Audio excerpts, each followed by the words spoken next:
Please subscribe my channel to help me grow. The sound of my phone buzzing on the nightstand ripped through the quiet bedroom like a warning siren. I reached for it expecting a simple goodnight message from Ethan. Instead I saw the text that froze my breath in my throat. Business conference extended. Be home next week. Next week. He had left 2 days earlier. A week was never mentioned. My pulse hammered in my ears. Something sharp and cold spread through my chest. A feeling I had tried to ignore for months but could not outrun anymore. I stared at the message again. The wording was too polished. Too detached. No concern about how I felt. No little joke to soften the news. Nothing that sounded like the man who used to kiss my forehead before any trip he took. My fingertips trembled as I typed back a simple question. Extended why? The reply came 20 minutes later.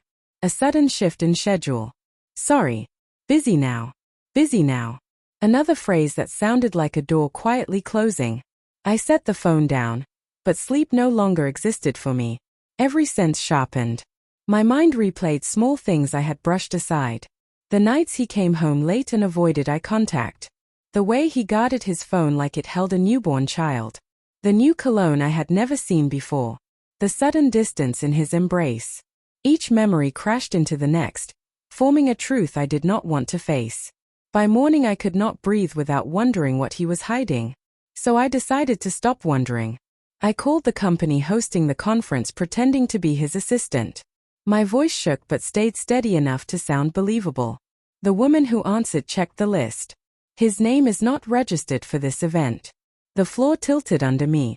I thanked her with a voice that did not feel like mine and ended the call. My heart pounded hard enough to hurt. I needed proof. Real proof. Not the storm of feelings in my chest. Something undeniable. So I tracked his credit card charges. He had accidentally linked one account to our joint app years ago. He had forgotten. I had not. A hotel. Not the conference hotel. A place known for weekend getaways and quiet restaurants. Booked for 2. My vision blurred as tears gathered but refused to fall. Something inside me refused to break yet. I drove there that afternoon. Hands numb on the steering wheel.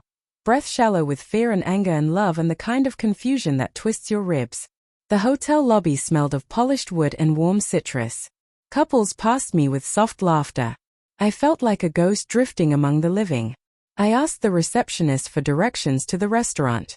My voice was calm though my heart was in pieces. She gave them politely and added a gentle smile. I wondered if she could see the fracture lines spreading across my chest. The restaurant was dim, softly lit, peaceful. And there he was. Ethan. Leaning close to a woman with long dark hair. His hand resting on top of hers like it belonged there.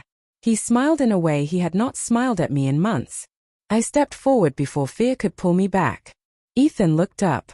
His face lost all color. The woman pulled her hand away, confused. He opened his mouth but no sound came out.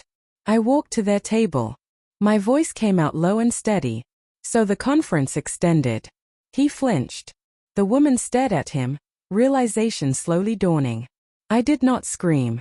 I did not cry. I simply listened as he tried to explain. Words spilled from him in a panicked river but none of them mattered. Because the truth was already etched into the silence between us. I left before either of them could touch me or plead with me or pretend this wound was something small. Outside the air felt colder but also clearer. For the first time in months I could actually breathe. My trust in him was shattered.